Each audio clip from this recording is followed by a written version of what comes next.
तो आज हम पढ़ेंगे जब सीआर सर्किट हो। ठीक है, तो हमारा एक दो तीन सर्किट और बचे हैं। एक सीआर सर्किट हो, अगर आपका एसी सोर्स से कनेक्टेड, दो चीजें हैं, एक सी है, दूसरा क्या है उसमें आर है। ठीक है, तो चले देखते हैं। ये हमने आर बनाया और ये सी, संधारित्र और प्रतिरोध, दो चीज हमने ली है। ठीक है, ये कैपेसिटेंस। तो हमने इसको एसी सोर्स से कनेक्ट किया। जो रेसिस्टेंस यानी प्रतिरोध है उसका विभवांतर यानी पोटेंशियल में वीआर मान लेता हूं, इसका पोटेंशियल मान लेता हूं क्या, वीसी। सपोज किसी इंस्टेंट में करंट इस डायरेक्शन में फ्लो हो रहा है, किसी इंस्टेंट में, क्योंकि करंट तो वेरी करेगा, एक डायरेक्शन होगी नहीं, किसी इंस्टेंट में ले रहा हूं मैं, किसी क्षण ले रहा हूं। करंट की इक्वेशन है I = I0 sin omega T. किसी क्षण करंट इस डायरेक्शन में फ्लो हो रहा है जिसकी इक्वेशन ये है।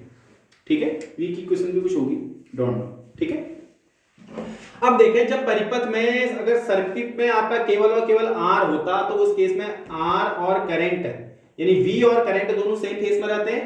अगर केवल क्या होता, आर होता, तो वी और आई दोनों क्या होते हैं, सेम फेज में रहते हैं, यानी समान कला में रहते हैं, तो सेम इक्वेशन होगी। यानी वी आर यानी रेसिस्टेंस के केस में जो प्रतिरोध होगा, जो प्रतिरोध के केस में जो पोटेंशियल होगा, रेसिस्टेंस के केस में जो पोटेंशियल होगा, उसकी इक्वेशन भी वही बनेगी क्या, that is V naught sine omega T. क्यों, सेम फेज में रहते हैं। लेकिन सी के केस में पोटेंशियल आपका गड़बड़ आ जाएगा। सी के केस में जो पोटेंशियल होगा बच्चों, सी के केस में अब हम पढ़ते हैं, जब केवल सी होता है अगर सर्किट में, तो करंट पोटेंशियल से 90 डिग्री आगे रहता है, यानी धारा अग्रगामी होती है। धारा कितनी अग्रगामी होती है, 90 डिग्री अग्रगामी होती है, 90 डिग्री आगे चलती है जब केवल सी होता है। तो सी के केस में करंट 90 डिग्री आगे चलता है, इसका मतलब पोटेंशियल क्या होगा, 90 डिग्री पीछे होगा नहीं होगा, तो इसको पीछे करूंगा मैं, it will be V naught sine omega T minus pi by 2। हो, समझ में आ गया होगा, 90 के पीछे आ गया। अच्छा, यहाँ पर जो वी नॉट होगा, कौन सा वाला वी नॉट होगा, आर के केस में वाला, और यहाँ जो वी नॉट होगा ये सी वाला होगा। ठीक है, अब चलिए इसका कोई फेजर डायग्राम बनाते हैं। फेजर डायग्राम अगर अच्छे बच्चों बनाए, अब देखते हैं, अगर रेसिस्टेंस होता है तो दोनों आई और क्या पोटेंशियल, ये दोनों सेम फेस में रहते हैं, वी आर। तो यहां पर वी आर को, और वी आर अगर इस दिशा इस डायरेक्शन में है तो वी नॉट आर भी इसी डायरेक्शन में होगा, शिखर वाला इक्वली। ठीक है, सेम फेस में रहते हैं। लेकिन करंट क्या होता है, 90 डिग्री पीछे होता है। यस, करंट क्या होता है, 90 डिग्री पीछे होता है। किसके केस में बताओ, अगर मैं आपसे कहूं, हमने इन केस ऑफ द रेजिस्टेंस जो करंट था वो क्या था, सेम फेज था पोटेंशियल की। लेकिन इन केस ऑफ द कैपेसिटेंस, जो कैपेसिटेंस होता है वो करंट से क्या होता है, 90 डिग्री पीछे होता है। ये पीछे बताया मैंने, तो ये 90 डिग्री पीछे होगा। यहां पर आपका होगा वी नॉट सी। तो इनका जो रिजल्टेंट होगा, जो परिणामी होगा, वो इस डायरेक्शन में होगा। जो वी नॉट होगा इस डायरेक्शन में होगा, दोनों का वी नॉट। और इस एंगल को सपोज में कितना मान लेता हूं, 5 मान लेता हूं।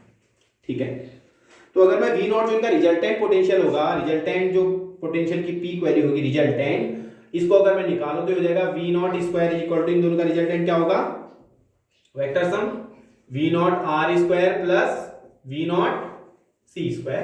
ठीक है बच्चों, तो V naught is equal to V naught, ये अंडर रूट के अंदर क्या चले जाएगा, V naught R square plus V not into C square. तो यहां से वी नॉट, अच्छा हमने पढ़ा था आई इक्वल टू क्या होता है, V naught R by R in case of resistance, और आई नॉट इक्वल होगा ना, और in case of the capacitance I naught equal क्या होता है, V naught by X C होता है, ध्यान रखना है ना, धारितीय प्रतिघात है ना।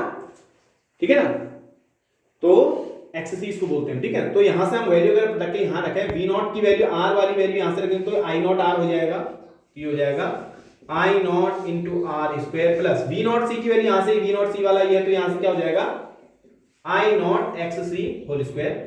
तो V naught equal to I naught square बाहर ले देता हूं, it will be I naught, और इनसाइड आपका बचेगा क्या, X C square plus R square. तो ये कहीं ना कहीं, क्योंकि V naught equal to I naught into R, तो कहीं ना कहीं आर को रिजेंबल करेगा, आर के जैसा है, तो इसको मैं नया कांस्टेंट ले लेता हूं, तो it will be V naught equal to I naught into Z, जिसको हम क्या बोलते हैं, परिपथ की प्रतिबाधा या इंपीडेंस, क्या बोलेंगे इसको, इंपीडेंस बोलते हैं। ठीक है बच्चों, अब यहां से देखो, परिपथ की इंपीडेंस बोल दिया आपने। अब क्या होगा बच्चों, अब यहां से मैं आपको बताऊं, यहां से जेड जो होगा, जेड की वैल्यू कितनी होगी, यही under root X C square plus R square, ठीक है, क्लियर है, ओके।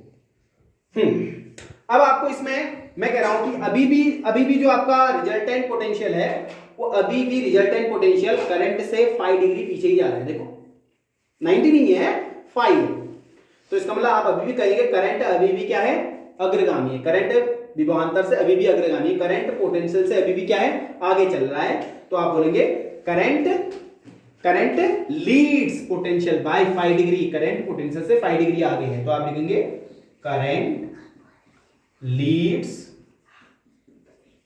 पोटेंशियल बाय 5 डिग्री आगे चल रहा है, ठीक है। कितना, अगर फाई की वैल्यू आपको निकालना चाहेगा, सपोज आप यहां से फाई की वैल्यू 10 फाई निकालें, क्या निकालें, 10 फाई, ठीक है बच्चों। तो आपको पता है V naught R equal to क्या होता है, आई नॉट इंटू आर, तो आई नॉट इंटू आर, मैं केवल आर इस साइड में आ ले रहा हूं, इसको मैं क्या मान ले रहा हूं, उसमें इस केस ऑफ जेड मान लेता हूं, और इसको मैं इस केस की किस मानता हूं, आई नॉट इंटू एक्स यानी एक्स सी ले लेता हूं। तो यहां से आप देखते हैं अगर आप 10 फाई की वैल्यू निकालें तो 10 फाई इक्वल टू क्या होता है, परपेंडिकुलर बाय बेस, लंब बट्टे आधार, तो परपेंडिकुलर कितना आपका एक्स सी है और ये क्या है आर, तो आपसे 10 फाई की वैल्यू कितनी आ जाएगी, यहां से एक्स सी बाई आर, ठीक है। तो यहां से आप कालांतर यानी फेज डिफरेंस भी निकाल सकते हैं, ठीक है बच्चों। इसका मतलब इस केस में भी क्या है, करंट लीड कर रहा है पोटेंशियल से 5 डिग्री लीड कर रहा है, आगे है अग्रगामी, तो ये केस समझ में आ गया होगा, ठीक है। अब हम एक नया एक टर्म आपकी आती है आगे, हम आगे और कुछ सर्किट हम करेंगे, तो उन सर्किट के लिए इंपोर्टेंट है और हर सर्किट के लिए उसको हम करेंगे भी, ठीक है। कुछ नई टर्म को हम देखते हैं, उसको बोलते हैं पावर।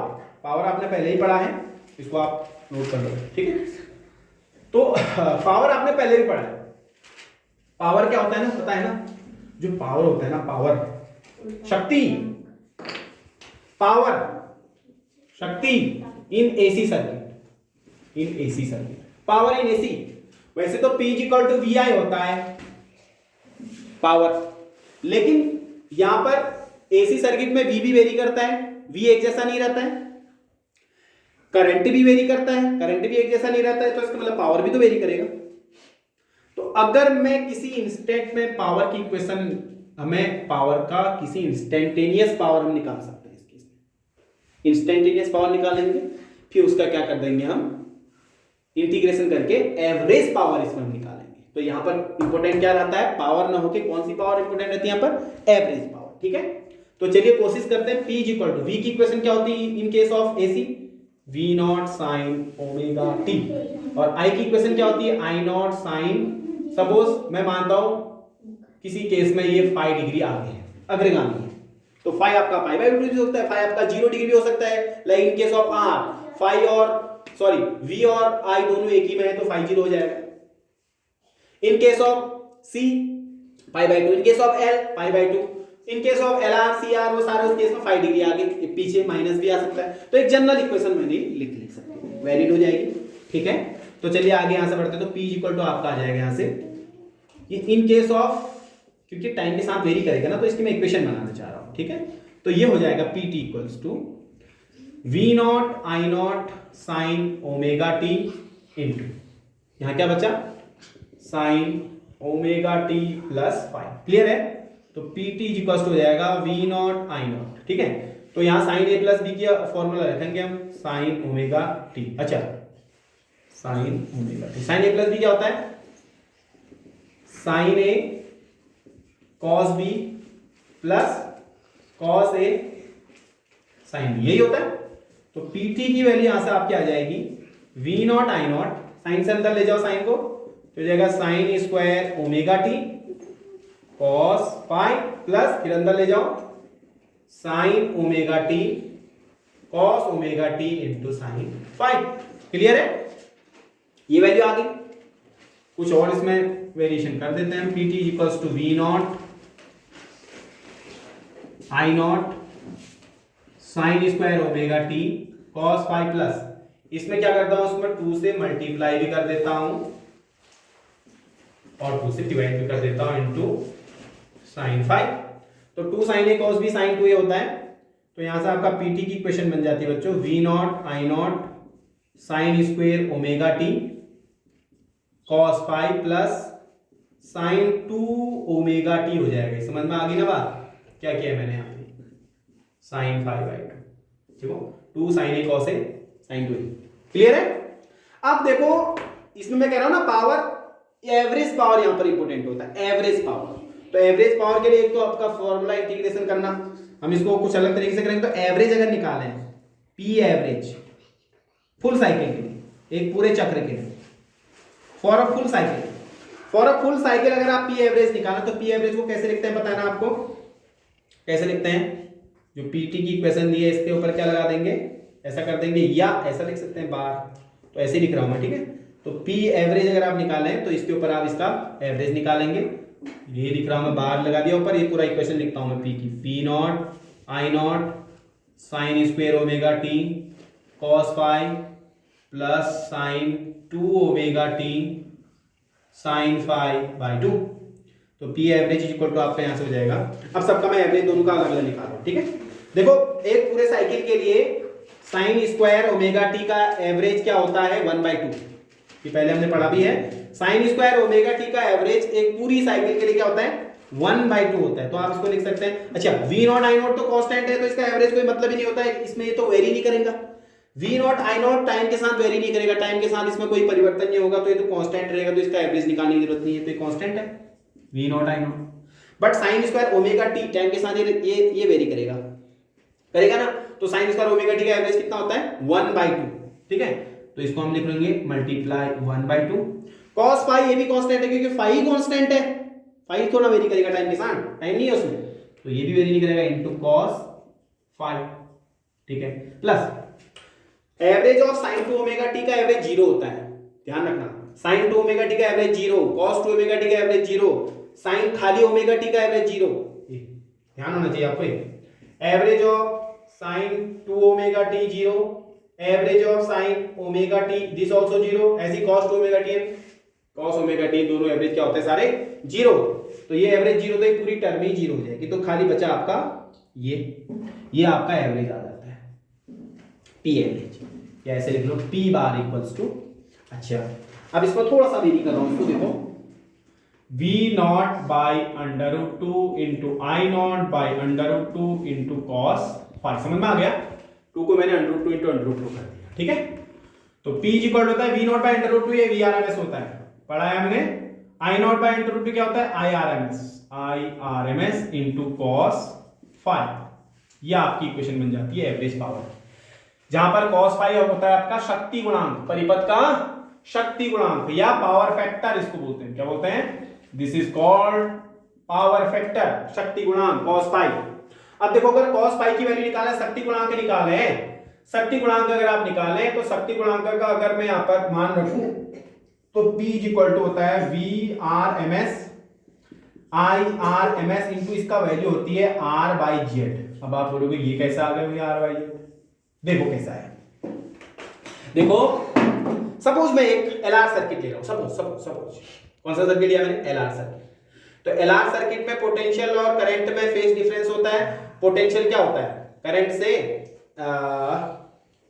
L सर्किट लें, R सर्किट लें।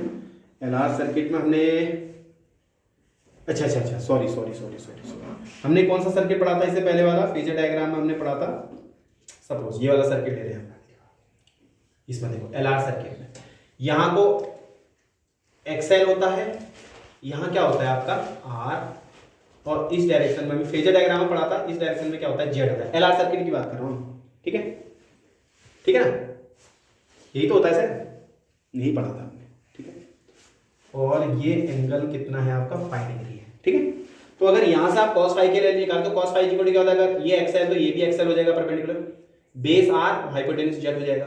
तो cos फाइव की वैल्यू यहां से कितनी हो जाएगी, R/Z, आधार बटे कर्ण, तो cos फाइव R/Z आ रहा है, क्लियर है। अगर आप CR वाला सर्किट लें, उस केस में भी ये नीचे को आ जाता है, XC करंट यही रहता है, ये इस साइड में आ जाएगा, तो उस केस में भी क्या हो जाएगा, फाइव सपोज ये ले लें, तो आपका क्या हो जाएगा, ये XC हो जाएगा, तो क्या हो जाएगा, आधार बटे कर्ण, यानी आधार क्या है, R/Z, उस केस में भी R/Z आ रहा है, LR CR सब में। अगर केवल R ले, सुन लो सपोज परिपथ में केवल R है प्रतिरोध, तब क्या होता है, दोनों सेम फेज में होते हैं, तो R/Z जेड जीरो होगा यहाँ पे, क्यों होगा? वैसे एक्चुअली में तो जेड की वैल्यू होती है ना बच्चों, ये जेड की वैल्यू होती है कितना, XL square plus R square भी होती है, और जेड की वैल्यू क्या होती है in case of C, X C square plus R square. ये बात तो समझ में आ रही होगी आपकी। अगर परिपथ में केवल आर है, केवल आर है, तो एक्सएल नहीं होगा ना, एक्सएल नहीं होगा, तो जेड खाली आर के बराबर हो जाएगा, आर बाय आर हो जाएगा उसमें, तो कॉमन तो फैक्टर क्या हो जाएगा, तो थोड़ा इसको पढ़ लेते हैं चलो। ये आर बाई जेड कैसे है समझ में आएगा ना, अभी बता दिया मैंने। तो ये फैक्टर हर केस में अलग अलग फैक्टर हम पढ़ लेते हैं। वैसे cos फाई की वैल्यू कितनी आ गई हमारी, आर बाई जेड, एक फॉर्मूला बन गया आपका, ठीक है। अभी आप इसको थोड़ा सा आगे एक्सप्लेन करूंगा, ठीक है। ये क्लियर है, क्लियर है ना। अब जेड इक्वल टू हमने फॉर्मूला पढ़ा है, यहां से हमने पढ़ा है आई नॉट, ये होता है हमारा V naught is equal to I naught into Z, इस टाइप से कुछ पढ़ा है, ठीक है। अब मैं क्या कर रहा हूं, दोनों और अंडर रूट 2 से डिवाइड कर दे रहा हूं, V naught by under root 2 I naught by under root 2 into Z. V naught by under root 2 क्या होता है बच्चों, V R M S, I naught by under root 2 I R M S into Z. तो यहां से अगर आप V R M S की value I R M S by I R M S into under root Z भी रख सकते हैं, ये थोड़ा फॉर्मूला आपका चेंज हो जाएगा। तो पी बार इक्वल हो जाएगा, वी आर एम एस की जगह मैं ये वैल्यू रख लेता हूं, I R M S into Z, तो स्क्वायर बन जाएगा ना, बन जाएगा ना, तो हो जाएगा I R M S square, अरे V R M S I R M S square बन गया, और जेड से जेड कैंसिल हो गया, बाहर क्या बचा, I R M S into R, ये फॉर्मूला बन जाएगा। ये आई आर एम एस की टर्म होगा, या आप केवल और केवल वी आर एम एस की टर्म में पावर देखना चाह रहे तो I R M S is equal to V R M S by Z कर लो, तब भी आपका उसकी टर्म में बन जाएगा, ठीक है। ये क्लियर है।